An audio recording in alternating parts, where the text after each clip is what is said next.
I want to mention again about the notebook. If anybody has not taken it, I imagine most of the group that's here tonight has been through Reaching New Levels of Faith, but also for those who are watching the video, if you want to contact me, no sense mailing it probably. It's be about the same as getting it from Bible Talk, but if you want to contact me, if we can meet up, I'd be happy to share that with anybody who has not been through that.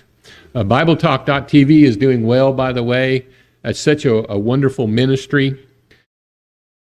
I got a call this afternoon from Mike Mazzalongo, and he wanted to congratulate me because I did another class for them, and I've already mentioned it. My first 52 Days in Christ is now on Bible Talk, and some of our young people are going through that daily Bible study, and there's a little devotional that they receive, a video devotional that is sent to them, or they can get online. And tomorrow is the 52nd day of the 52 days, and so that's out. And they tell me that has helped to contribute it to our subscription. And the subscription that 3 months ago was about 250,000 members. We're now up to 484,000 members. And so that's pretty exciting. We're about to bump 500,000. The class, the first 52 days, the first one started with it has 21,000 views. And that's not bad in a month and a half to get that many. The one today, I just checked it a couple hours ago, and it has already 557 views. That's just today. So that's pretty exciting. Maybe those numbers don't mean anything to you, but I think it's great that we're reaching that many people around the world with the gospel, and it's just a great work, and I feel blessed to be a part of that. Holy moly! I really tried to think of some titles for this morning and for this evening. I knew I had more material than I could cover in one sermon, and I didn't want to just call it holiness, and so I wanted to title it something that will stick with you, and so hopefully Holy Moly will do that. Anytime I prepare a sermon on a subject, I like to read every single verse that deals with that subject in the Bible. And so you can imagine my astonishment when I found out there's 460 verses in the Bible on holiness, and so 30 pages. I didn't read every single verse, but I did skim them all. And I do that because I don't want any verse to contradict what I'm teaching about this subject. But it's always fun to do, and I always enjoy it. How many times have you heard a teacher say, I got so much more out of the lesson than you as a student does? Well, that's very true. And the reason is it's so much, I really enjoy digging for and finding things in the Bible and really searching out the lessons. But when you go to present the lesson, I don't have to show you all the path that I took to get to the point that we're at today. As my late homiletics professor, Warren Wilcox, used to say, he'd say, gentlemen, when you prepare a sermon and when you present the sermon, show them the pearls. You don't have to show them how you got the pearls. Just show them the pearls. And I've remembered that ever since. And so that's what I'm going to do today is I'm going to show you the pearls as we talk about 3 more questions in addition to the one we did this morning. The first question that we're going to talk about is, what does holier than thou mean? You've probably heard that expression. Well, he's holier than thou, and it's usually a condescending term, and so we're going to talk a little bit about what that means. And the first point that I want to impress upon you is that we were created to live in holiness, righteousness, and truth. And so this is something we should strive for. We're in Leviticus chapter 10. If you turn there and join me. Leviticus chapter 10, starting in verse 9. It says, do not drink wine or strong drink, neither you nor your sons with you, when you come into the tent of meeting, so that you will not die. There's a good reason, huh? That you will not die. It is a perpetual statute throughout your generation, so as to make a distinction between the holy and the profane, between the unclean and the clean, and so as to teach the sons of Israel all the statutes which the Lord has spoken to them through Moses. God says, when you get ready to approach the tent of meeting, Aaron, you need to treat that as holy. That needs to be precious. I was trying to think why I preached on this today, and I think one of the main reasons I wanted to preach on this is it just seems like nothing's holy anymore. Am I the only one that feels that way? I mean, it just seems like nothing's holy. Think about it. There's not many that treat Sunday as holy. Most of you know that next Sunday we're supposed to have the 50 college kids that were going to come up from EOSC. They scheduled 6 of their games, the soccer games, on Sunday. 6. I looked it up. Last year they only had 1. This year they have 6 on Sunday. When I was in high school, that would have never been done at any level. High school, college, even pro games, it was rare to see them on a Sunday. I remember the first time we had that. I remember when none of the businesses would be open on a Sunday. My high school would have never, ever had an event on a Sunday. In fact, Wednesday nights, they never scheduled anything. And if you were in practice, you got out early on Wednesday, just out of respect for those who went to Bible class. Nothing is sacred anymore. Marriage is not sacred anymore. Boy, don't get me started on that one. It's just not holy matrimony anymore. That has changed. Language, the way people talk around other people, it just seems like nothing is holy, nothing is sacred anymore. But when we read the Bible, we see here a warning. It says there's a distinction between what is holy and what is profane. There's some things that are clean, and then there's some things that are unclean. As you mentioned, this is what was spoken through the statutes, which were presented by Moses. Moses being the author of the Pentateuch, the first 5 books of the Bible. So the first point is we were created to live in holiness, righteousness, and truth. Now, number 2, God's ways are holy, and any violation of his ways shows that we do not respect his holiness. I wanted to use this example this morning, but it fits in better here. So Leviticus chapter 10 and verse 1 says, Now Nadab and Abihu, the sons of Aaron, took their respective fire pans, and after putting fire in them, placed incense on it, and offered strange fire before the Lord, which he had not commanded them. And fire came out from the presence of the Lord and consumed them, and they died before the Lord. Then Moses said to Aaron, It is what the Lord spoke, saying, By those who come near me, I will be treated as holy. And before all the people, I will be honored. So Aaron, therefore, kept silent. Talked about this instance before. Nadab and Abihu used the wrong kind of fire. He even defines what that is, this strange fire, which he had not commanded them. And I'm really tired of hearing this told as if God is the villain here. Oh, it wasn't. It was just a little thing that they did, man. God was just too harsh. No, they knew what they were doing. These are the sons of Aaron. They've been instructed properly. They just didn't care enough to be holy, to treat God as holy. They just took it for granted. Oh, well, this will do. And they paid for it with their lives.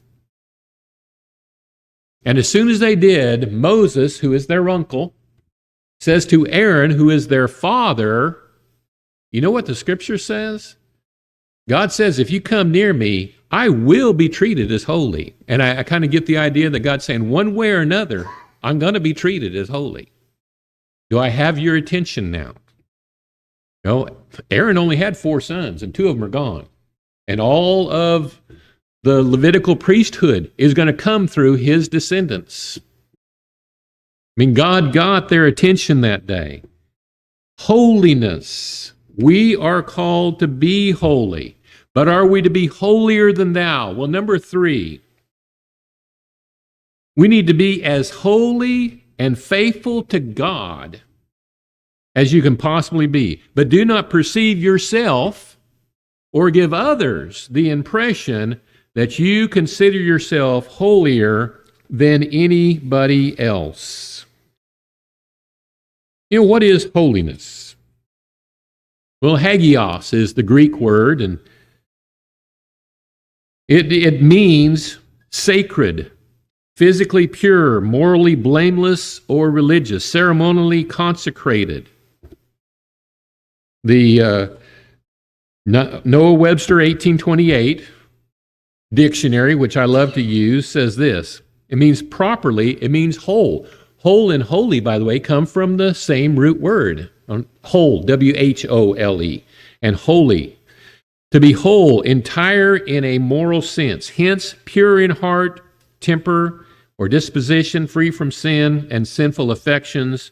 Applied to the Supreme Being, holy signifies perfectly pure, immaculate, and complete in moral character. Man is more or less holy as his heart is more or less sanctified or purified from evil dispositions. And we call a man holy when his heart is confirmed in some degree to the image of God and his life is regulated by the divine precepts. So that's what we're talking about with holiness. We need to be striving for holiness, but at the same time, when you perceive yourself as being more holy than others, or you give other people the impression that you think they're more holy than they are, then that's what we mean by the expression holier than thou.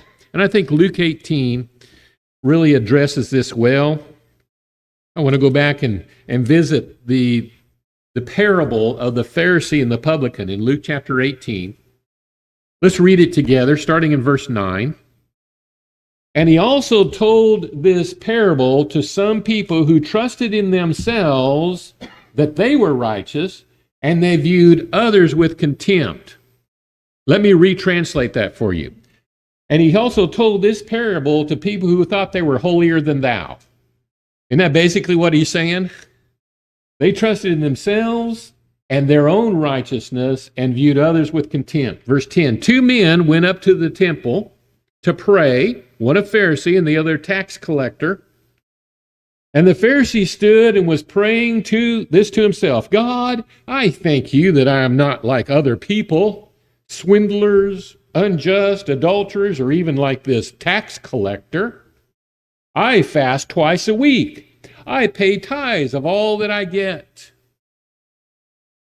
But the tax collector, standing some distance away, and even unwilling to lift up his eyes to heaven, but was beating his breast, saying, God, be merciful to me, the sinner. I tell you, this man went to his house justified rather than the other. For everyone who exalts himself will be humbled, but he who humbles himself will be exalted. The Bible speaks to this idea of being holier than thou, of having this attitude that we're greater. We should never have that attitude. And when I was talking this morning, I want to go back to the scripture that I put up on the screen this morning. I didn't really have, or I didn't take the time really to talk about it. Romans 16, verse 17 says, Now I urge you, brethren, keep your eye on those who cause dissensions. You see the word dissensions. Some translations say divisions. Maybe yours does. This word means to cause dissent, to divide within the church, to cause some to depart from what the Bible truly teaches in practice or in doctrine, and usually the two are connected together. You could honestly translate this word denominate, because that's what it means. That's what denominate means, to divide away. So watch out for those who denominate. They put hindrances that are contrary to the teaching. Again, right there in the verse, he defines what he means by somebody who causes dissension. They're teaching something contrary to the teaching that you've learned. But then he says, turn away from them. What does he mean, turn away from them? Or maybe your translation says, keep away from them. Does he mean holier than thou? Does he mean like we're better than anybody else? No. He's just saying, if you know of a group that is teaching a false doctrine, turn away. Don't be involved with that. And he's warning them of that in the first century. We often think that there were no denominations in the first century. There actually were. There was Gnostics. There was the teachings of Balaam. Remember we read about in Pergamum? There was those who followed Jezebel. All this is in Revelation chapter 2 and verse 3. There was the teaching of the Nicolaitans. There were many different ideas out there, and they were dividing. And in the next book, 1 Corinthians chapter 1, Paul warned about, he says, now there's some who are saying, well, I follow Apollos, and I follow Cephas, and I follow Christ. Is Christ divided? They were dividing. And he's warning here, watch out for those who are causing the divisions, those who are departing from the Word of God. And he's just saying, don't get involved in that. Turn away from that. I mentioned also this morning that the Church of Christ has been accused of being a cult. And I'd like to speak to that a little bit. Actually, saw another thing this week on YouTube, a guy that was claiming that the Church of Christ is a cult. What is a cult? If you look up the dictionary definition, and if you take out, and the definition's long, I'm not going to give you the whole definition. If you take out anything that would apply to real Christianity, like if you read the definition of a cult, and it says, well, then the first century church is a cult, if that's a cult. And by the way, the first century church was accused of being a cult, Acts chapter 28, verse 22. It says sect in many of our translations, but it says they wanted to know from Paul, we want to know your thoughts because people everywhere are talking against this cult or against this sect. But a cult, if you take the definition of a cult in the dictionary and you take out everything that could apply to the New Testament church, here's what's left over. Religious veneration directed toward a figure or a figurehead. Religious veneration directed toward a figurehead. Think about cults that are known. Those who follow Reverend Sun Myung Moon, or Joseph Smith, or the Jim Jones and the Jim Jones Massacre, or David Koresh down at Waco, L. Ron Hubbard and the Church of Scientology. These are common cults. Charles Manson, another one. All of those, they have a figurehead that they venerate, that they exalt, in some cases, even over what the Scriptures teach.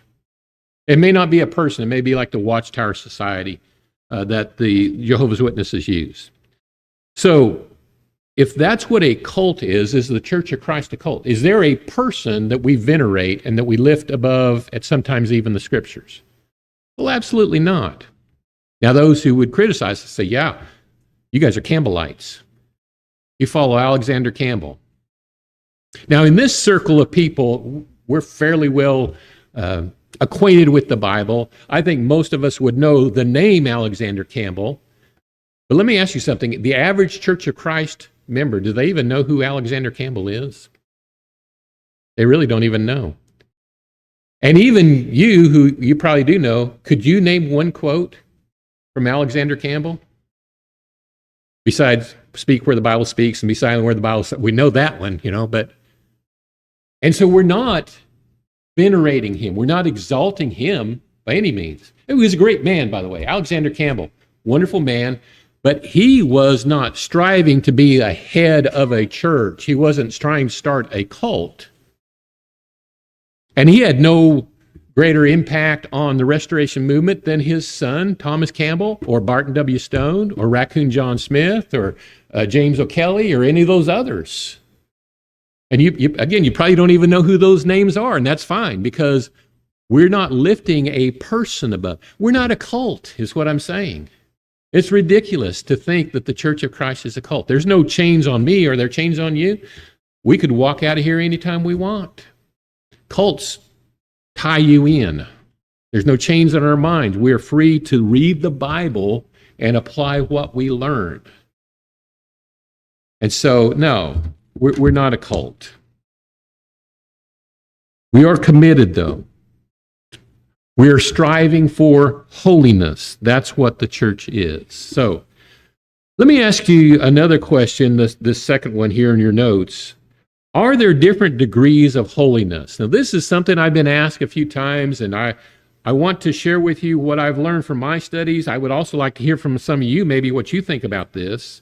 Are there different degrees of holiness? In fact, or another way to put that is, are some church members more holy than other church members? Well, let me first point out, number one, that there are certainly followers of God who think of themselves as more holy than others, like the Pharisee that we just read about in Luke chapter 18 and verse 11. God, I thank you, I'm not like other people. I'm not like these people, and I'm not like this tax collector. Well, he certainly thought of himself as being more holy. The second observation I'd like to make, number two, there are no doubt some who do better at avoiding unholy behavior than others do. I'll show you a comparison. You can look up this verse, but I'm going to put it up here on the screen for you. In Job chapter 6 and verse 10, Job says, "But it is still my consolation, and I rejoice in unsparing pain, that I have not denied the words of the Holy One." If you know the book of Job, you know that as Job is writing these words, he is suffering horrifically in pain. He is covered with boils, festering boils from his head all the way to his feet. He's in an incredibly painful state. And his friends come to him, and say, well, you know, Job, the reason you're in this state is because you've sinned, and so why don't you go ahead and fess up and tell us what your sin is? He's saying no. He says, even in this state, I'm not sinning. He wasn't a perfect man, and as I read the book of Job, I'm thinking, you know, Job, maybe you shouldn't have said that. You could have worded that better. We could be critical, but for the most part, the man did an amazing job of staying holy, staying true to the words of the Holy One, as he says here. And we know that because at the end of the book, in chapter 42, he says this, "Now therefore," or this is actually God speaking to the friends of Job, "Now therefore, take for yourselves 7 bulls and 7 rams, go to my servant Job, offer up burnt offerings for yourselves, and my servant Job will pray for you. For I will accept him, so that I may not do with you according to your folly, because you have not spoken of me what is right, as my servant Job has." You see what God says?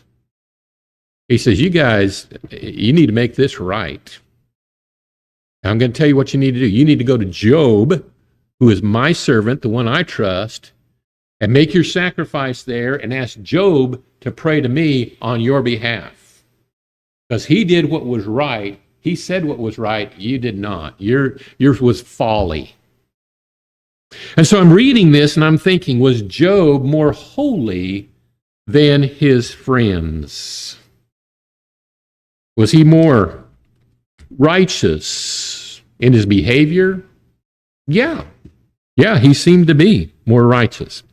But here's another important point, and here's the problem with the whole question. Number 3, but we're not in competition. This is not a competition to see who can be the most holy. We're not in competition to see who can be more holy. Luke chapter 18, verse 9, I take you back there, where he had told him this parable to the people who trusted in themselves, the ones who saw themselves as greater than others. It's not a competition. to see who can be the most holy. Let me tell you what it is. Number 4. We work together as one body to help as many as we can become holy before God. Now, I want to go back to Leviticus, this time to chapter 23. I just kind of rediscovered this chapter this week, and I've really enjoyed reading through all this. We're not going to read it all. I'm going to give you a little taste and hopefully encourage you to read some on your own. This whole chapter is about holy convocation. Convocation is assembly. The holy assembly. When does the people of God, when do they come together in holiness on a day that is holy, that is dedicated to God? The chapter starts off this way. Leviticus chapter 23. The Lord spoke again to Moses, saying, "Speak to the sons of Israel and say to them, the Lord's appointed times, which you shall proclaim as holy convocations." Again, coming together, holy assemblies. "My appointed times are these. For 6 days work may be done, but on the 7th day there is a Sabbath of complete rest, a holy convocation. You shall not do any work. It is a Sabbath to the Lord in all your dwellings. These are the appointed times of the Lord, holy convocations, which you shall proclaim at the times appointed for them." And then he goes on and talks about any time that the people of God were supposed to assemble. But he says this is a holy convocation. It's precious. He gives the most common example we would think of, the Sabbath. He 6 days, go and work all you want. But on that 7th day, no, that's holy. Don't work on the 7th day. Saturday is the Sabbath, if you didn't know. In the Old Covenant, that's when they assembled, but they did no work. You were not allowed to work. It was actually the death penalty if you caught working on the Sabbath. Why? Because that was holy. I think things have changed. Like I said, nothing is holy anymore. Not even Sunday, not even the time that we are supposed to be protecting to assemble together as Christians.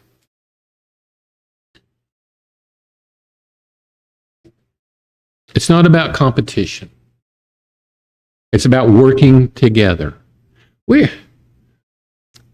always in competition, aren't we? We're always comparing ourselves with others. I was thinking as I was driving up, I've been worried a little bit about my tires. I've got quite a few miles on my tires, and so I've been watching them, and I've actually asked Tyler if he'd check my tires. He says, no, they're fine. But I'm still worried about them anyway. I just don't want them to get low. Well, I could pull up here in the parking lot, and I could look at my buddy next to me on his pickup and say, whoo, compared to his tires, mine look pretty good.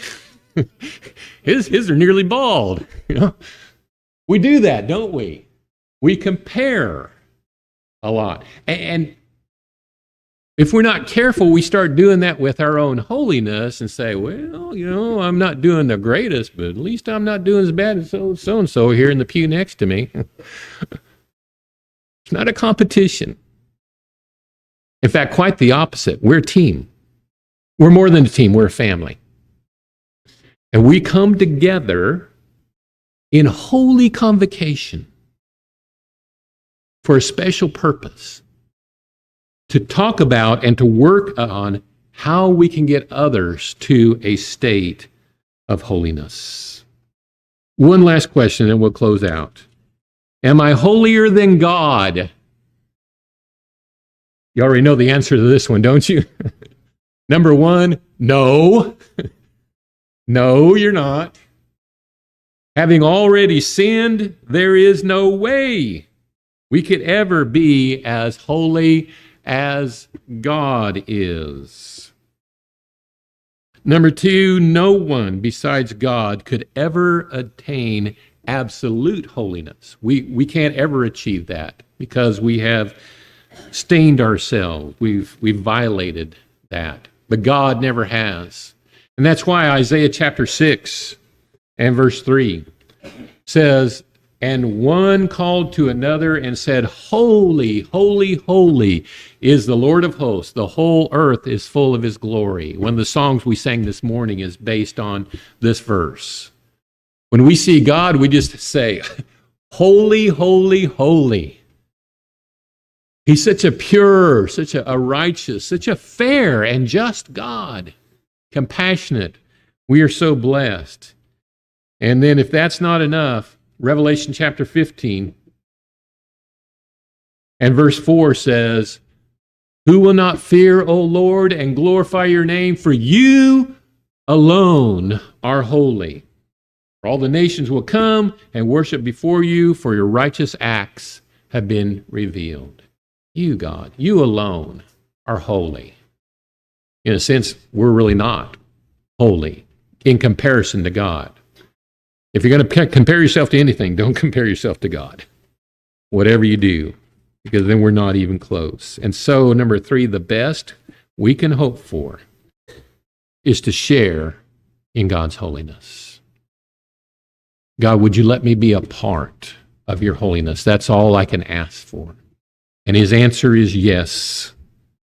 His answer is he wants us to be in his church and to have a part of his holiness. Man, I hope you enjoyed this. I really enjoyed preparing this and learning about what it means to be holy. And I hope this inspires you to have an awesome week this week. Just really thinking about God, thinking about how to get closer to him. And we are going to offer an invitation tonight.